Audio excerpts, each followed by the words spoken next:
চাকরিহারাদের অরাজনৈতিক আন্দোলনকে রাজনৈতিক রং দিতে উঠে পড়ে লেগেছে অনিকেত মাহাতো, দেবাশিস হালদার এবং কিঞ্জল নন্দরা, যারা অভয়ার নাম করে কোটি কোটি টাকা রাজ্য থেকে দেশ থেকে তুলেছিলেন।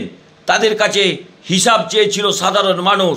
এখনও পর্যন্ত প্রায় 1 বছর অতিক্রান্ত, সেই হিসেব তারা দেননি। তারা নাকি আগামী 16ই এপ্রিল সেই হিসাব দেবেন। সেই সাংবাদিক সম্মেলন করে এই নির্লজ্জ নেতা অনিকেত মাহাতো কি বলেছেন আপনারা নিশ্চয়ই শুনেছেন। তিনি বলেছেন, মহাত্মা গান্ধী, জওহরলাল নেহেরু, নেতাজি সুভাষচন্দ্র বসু, চিত্তরঞ্জন দাস তারা গণ আন্দোলন করেছিলেন। সেই গণ আন্দোলনের কি তারা হিসাব দিয়েছিলেন? তাহলে কি এই কিঞ্জল নন্দরা তাদের নেতাজি সুভাষচন্দ্র বসু, মহাত্মা গান্ধী, চিত্তরঞ্জন দাস ভাবতে শুরু করেছেন?